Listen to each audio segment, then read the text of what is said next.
Bismillahirrahmanirrahim. Assalamualaikum warahmatullahi wabarakatuh. Salam sejahtera bagi kita semua. Hari ini kita belajar lagi sejarah dengan topik zaman praaksara.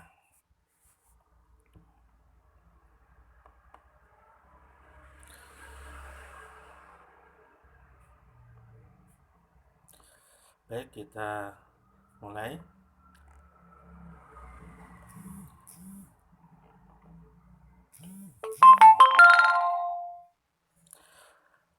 Periodisasi masa praaksara kita bagi menjadi dua, yaitu berdasarkan geologi bumi, lalu berdasarkan arkeologi.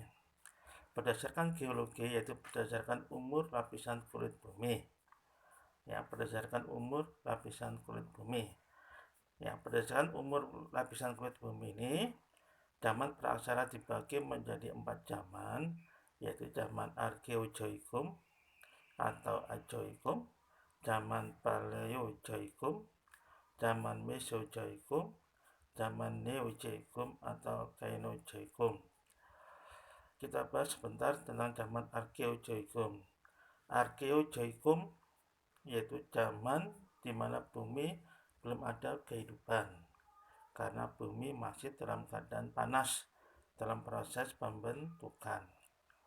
Zaman Paleozoikum, Paleo itu pertama, Zoikum kehidupan, berarti zaman kehidupan pertama di bumi.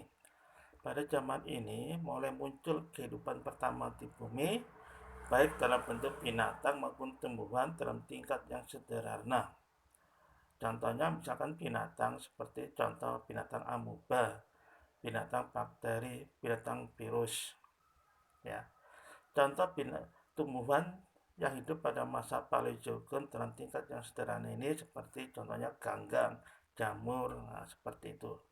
Jadi binatang dan tumbuhan ini hidup di tempat yang basah atau tempat yang berair.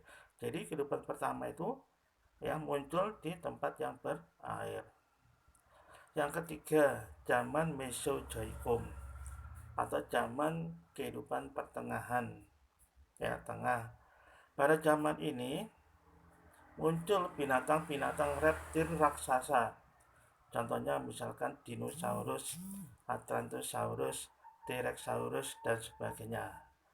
Sehingga pada zaman Mesozoikum ini bumi dikuasai oleh binatang reptil raksasa atau zaman reptil. Kemudian yang keempat yaitu zaman Neozoikum atau zaman kehidupan baru. Zaman Neozoikum atau Cainozoikum ini dibagi menjadi dua zaman, yaitu zaman tersier lalu zaman kuarter. Pada zaman tersier ini mulai binatang reptil raksasa tersier ini, pada zaman tersier binatang-binatang reptil raksasa mulai mengalami penurunan, dan mulai muncul binatang-binatang menyusui, binatang-binatang dapat dikatakan binatang-binatang menyusui. Kemudian zaman kuarter ini mulai muncul jenis-jenis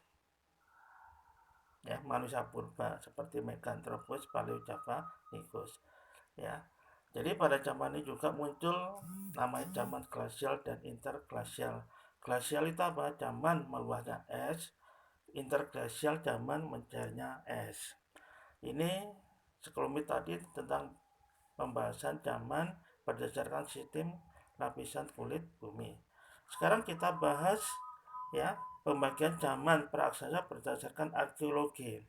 Arkeologi itu apa? Yaitu berdasarkan hasil temuan atau budaya manusia purba. Jadi hasil temuan ini diteliti dalam bidang arkeologi. Jadi hasil-hasil budaya manusia purba baik berupa tulang, baik berupa batu, baik berupa logam itu diteliti.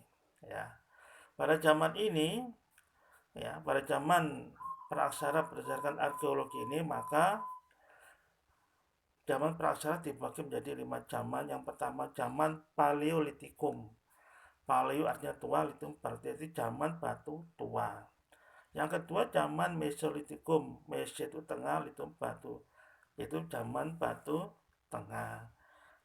Kemudian zaman Neolitikum, ne itu baru, litum batu, berarti zaman batu baru.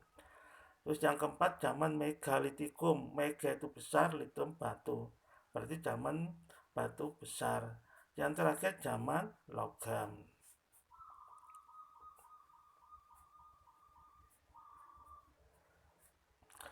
Oke, kita bahas tadi ya. Sekarang kita bahas tentang periodisasi perkembangan budaya di Indonesia. Kita bagi jadi dua, zaman batu dan zaman logam.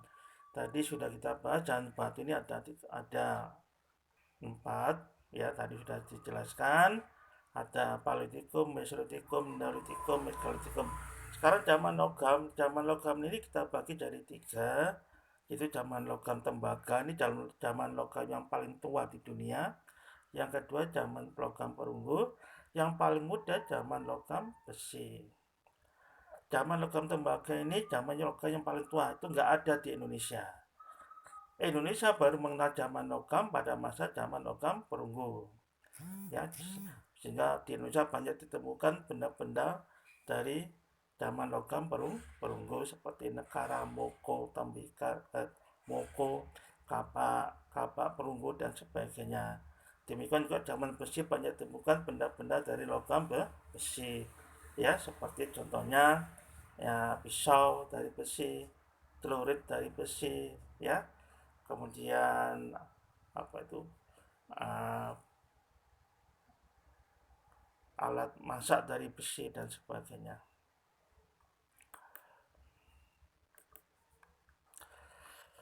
Baik, kita bahas ini zaman batu. Zaman batu tadi sudah saya jelaskan ada empat. Ya, kita bahas zaman Paleolitikum. Nah, zaman Paleolitikum ini ada dua macam, yaitu hasil kebudayaannya yaitu kebudayaan Pacitan dan kebudayaan Ngandong. Sedangkan Mesolitikum ada tiga, yaitu kebudayaan kapak genggam Sumatera atau people kultur, dan kebudayaan tulang atau sampung bone kultur, lalu kebudayaan tola atau flag kultur.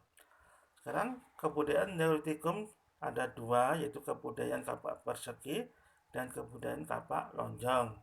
Kemudian Megalitikum, ini ada menhir, dolmen, sarkofag, waruga, peti kubur batu, lalu pundan, perunda-unda.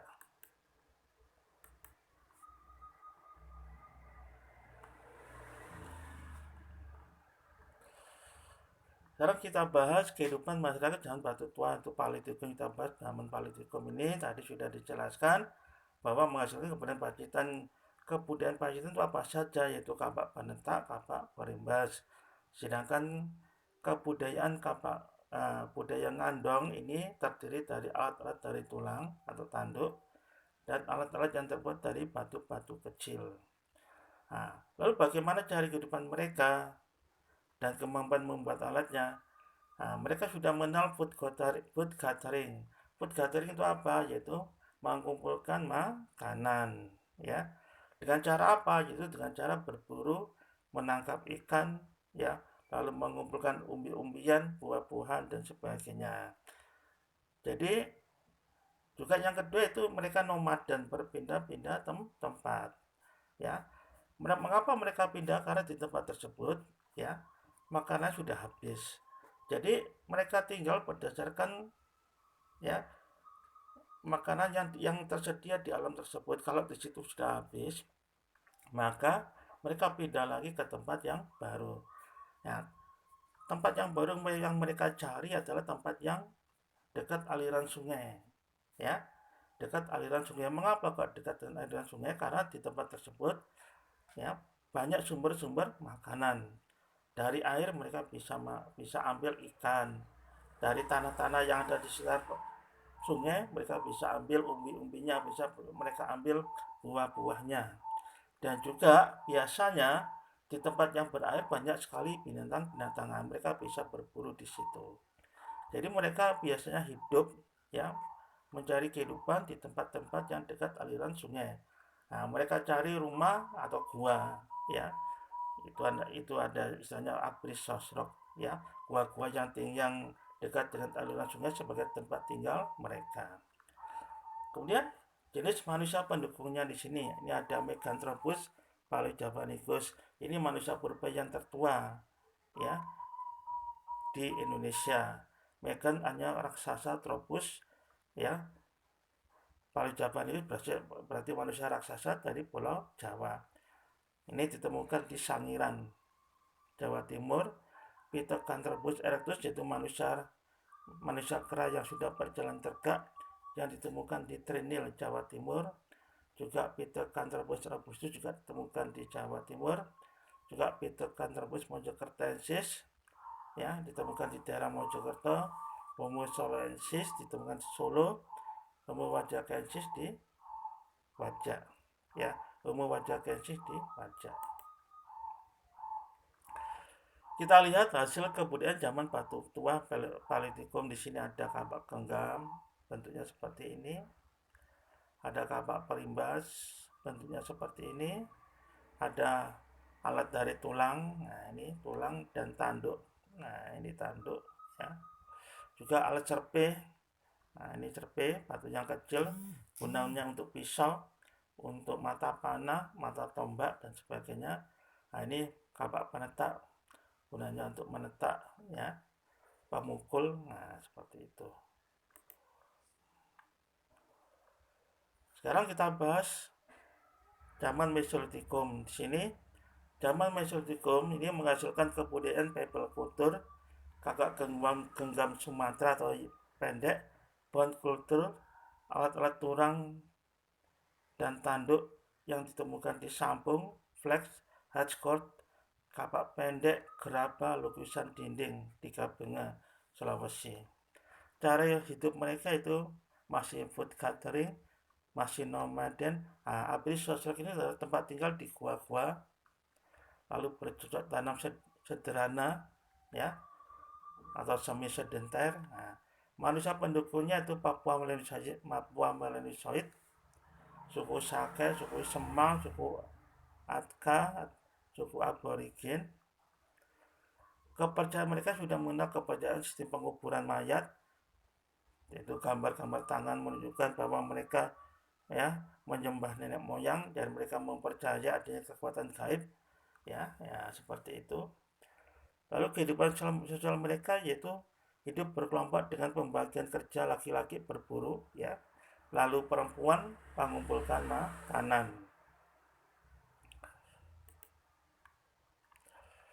Hasil kemudian zaman batu tengah ya, batu tengah atau Mesolitikum di sini. Nah ini keyokan mendengar itu apa? Itu sampah dapur dari kulit kerang. Ya biasanya di sini adalah manusia purba yang hidup di daerah pantai. Hidup mereka mencari makanan ya berupa ikan dan kerang-kerangan. Nah, kerang-kerangan yang mereka ambil ya, lalu mereka bawa ke rumah mereka, lalu kulitnya mereka buang di tempat khusus sampah namanya ya, dagingnya mereka masak ya. Dari hari ke hari maka kulit kerang ini ya hasil dari pembuangan sampahnya mereka menumpuk menjadi sebuah gunung ya, sehingga mengeras, sehingga namanya Keyokan Mondinger banyak terdapat di daerah pantai-pantai Sumatera. Ini lukisan di dinding gua di Sulawesi ya, di daerah Kabinga. Ini dinding guanya berwarna lukisannya berwarna merah. Ini warna merah menurut kepercayaan mereka itu mengandung unsur penolak bala, penolak roh-roh jahat. Nah, seperti itu. Lalu pebble atau kapak genggam Sumatera. Lalu tulang sampung. Nah, ini dari tulang sebagai alat penusuk, alat pembunuh binatang atau musuh. Biasanya alat tulangnya diambil dari tulang yang keras. Lalu headcourt, lalu ini mata panah bergerigi. Nah, ini kehidupan masyarakat zaman batu muda atau Neolitikum. Zaman Neolitikum, hasil kebudayaan mereka itu berupa kapak lonjong, kapak persegi, kapak bahu, tembikar, gerabah, lalu perhiasan. Cara hidup mereka sudah food producing ya, menghasilkan makanan sendiri dengan cara apa? Dengan cara bercocok tanam. Tanaman apa yang ditanam? Yaitu tanaman padi ya. Karena kebudayaan dari kapak lonjong dan kapak persegi ini dari Yunan, ya, dari Yunan yang dibawa oleh bangsa Proto Melayu. Mereka sudah membawa kebudayaan irigasi, ya. Dengan irigasi tadilah mereka bisa menghasilkan makanan sendiri, namanya food producing. Tempat tinggal mereka sudah menetap atau sedenter, bahkan sudah membentuk perkampungan. Mereka bercocok tanam, lalu peternak domba, peternak ayam, peternak sapi, dan sebagainya. Jenis manusia pendukungnya itu Proto Melayu, suku Nias, suku Toraja, suku Sasak, suku Dayak. Ini adalah suku-suku dari kelompok Proto Melayu yang sampai ada yang sekarang masih ada di Indonesia dengan ciri fisik mereka berkulit kuning, bermata sipit, ya, lalu rambutnya lurus, hitam, ya, seperti orang orang dari apa itu Cina, ya.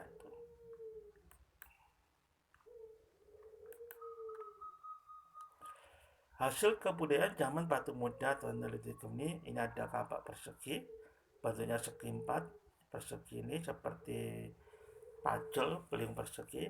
Nah, ini kapak lonjong, semua ya, kapak lonjong bentuknya seperti telur memanjang, ya. Semua alat ini terbuat dari batu.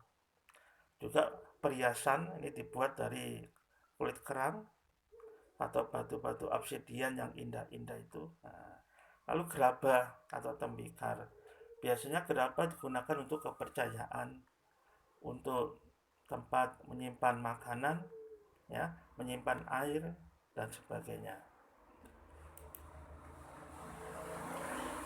Kehidupan masyarakat zaman batu besar atau megalitikum, ya, hasil kebudayaan mereka nih, mereka zaman megalitikum biasanya mengandung unsur kepercayaan, budayanya juga mengandung unsur kepercayaan.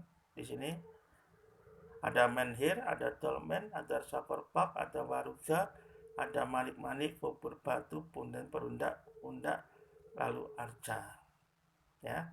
Cara hidup mereka sudah food producing, ya, sudah lebih maju lagi, sudah menetap, bercocok tanam, peternak, nelayan. Nah, nelayan di sini mereka sudah mengenal perahu bercadik. Bahkan pada masa ini nenek moyang bangsa Indonesia sudah sampai ke, ya, ke Cina, ya, ke Asia Timur, yaitu ke Pulau Formosa, bahkan juga ke benua Afrika, yaitu ke Madagaskar. Lalu membuat alat-alat dari gerabah. Lalu rumah panggung juga dibuat. Nah, di sini manusia penduduknya manusia Proto Melayu juga, ya, terdiri dari orang Nias, Dayak, Sasak, dan Toraja. Hasil kemudian zaman batu besar, di sini ada menhir. Menhir itu tugu batu. Fungsinya apa? Sebagai tugu untuk upacara. Ya, tugu untuk upacara pada siapa? Pada nenek moyang. Jadi sifatnya animisme. Nah, sekarang peti kubur batu. Bentuknya segi empat ini. Tiap sisinya ada lempengan-lempengan batu yang tipis-tipis. Bawah, pinggir kanan, pinggir kiri, samping kan, ya. Terus atapnya juga ada batu, lempengan batu. Fungsinya apa? Sebagai tempat menyimpan mayat. Beda dengan sarkofag, sama fungsinya dengan kubur peti batu.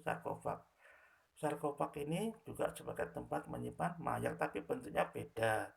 Kalau ini terbuat dari batu utuh, lalu dibuat seperti lesung, lalu ditutup, ya, dengan ukuran yang sama, ya. Ini sarkofag.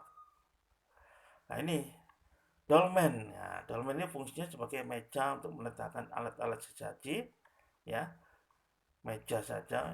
Di sini di atasnya diletakkan alat-alat sesaji, ada kembang, ada dupa, ada kapak lonjong, kapak persegi, dan sebagainya. Waruga. Nah, ini waruga ini fungsinya sama dengan peti kubur batu, sama dengan sarkofag sebagai tempat menyimpan mayat, ya. Nah, ini waruga. Juga ini punden, undak-undak. Bentuknya seperti berundak-undak. Nah, seperti candi, sehingga bangunan punden ini dianggap sebagai prototipnya bentuk candi-candi di Indonesia. prototip bentuk-bentuk candi di Indonesia. Fungsi punden ini adalah sebagai tempat untuk melaksanakan upacara. Di tempat yang tertinggi inilah ya dianggap sebagai tempat yang paling suci. Jadi menurut kepercayaan masyarakat zaman dulu, tempat yang tertinggi dianggap sebagai tempat yang paling suci. Maka di sini didirikan menhir dan juga dolmen di sini. Ya.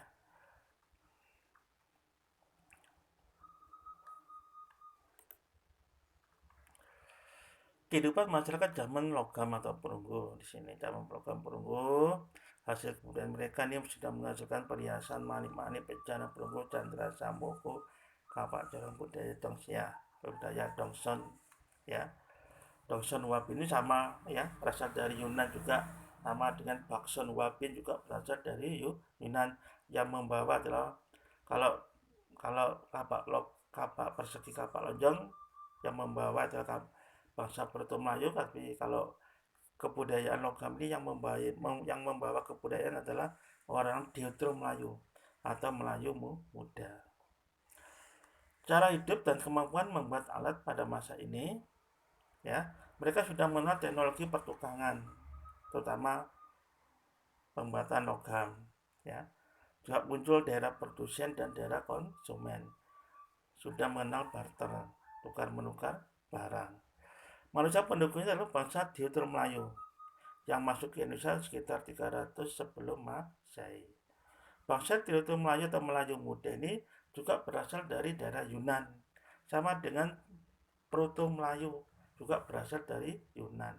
Kalau Proto itu lebih dulu masuk ke Indonesia tahun 1500 sebelum Masehi, kalau di Deutero kemudian ya lebih muda ya masuk ke Indonesia tahun 300 sebelum Masehi.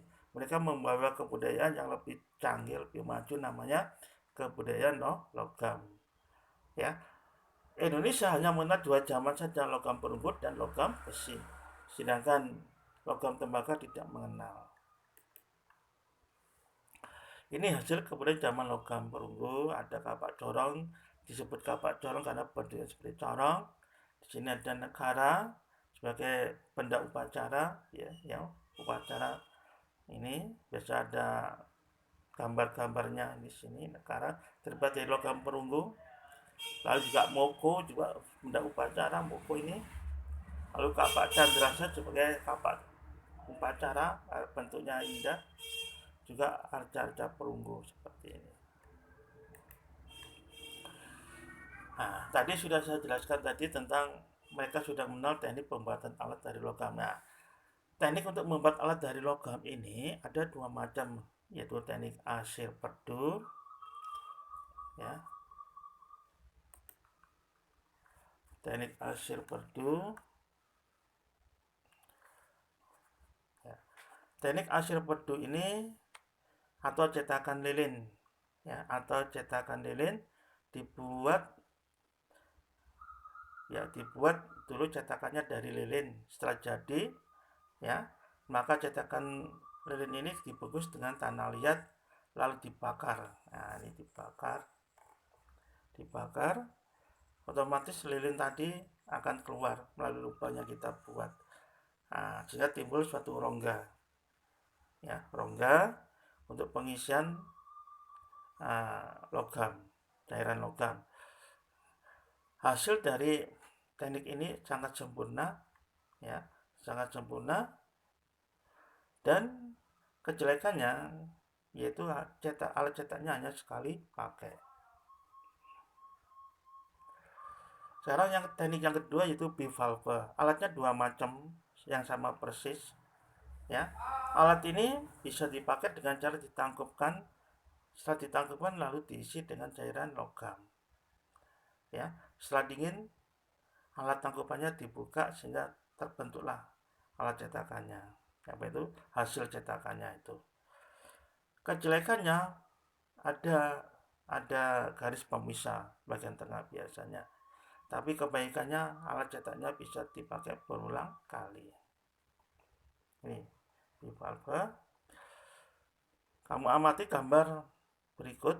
Nah, ini ada yang sebelah kiri itu alat pengolah bumbu. Nah, sekarang ya, sekarang masih ada alatnya. Nah, cobek itu. Nah, ya juga ada kapak persegi, kapak lonjong. Sampai sekarang pun kapak ini masih dipakai oleh masyarakat pedalaman di daerah Papua. Ya, di daerah Papua itu banyak sekali suku-suku bangsa Papua yang memakai alat dari batu yang diberi tangkai.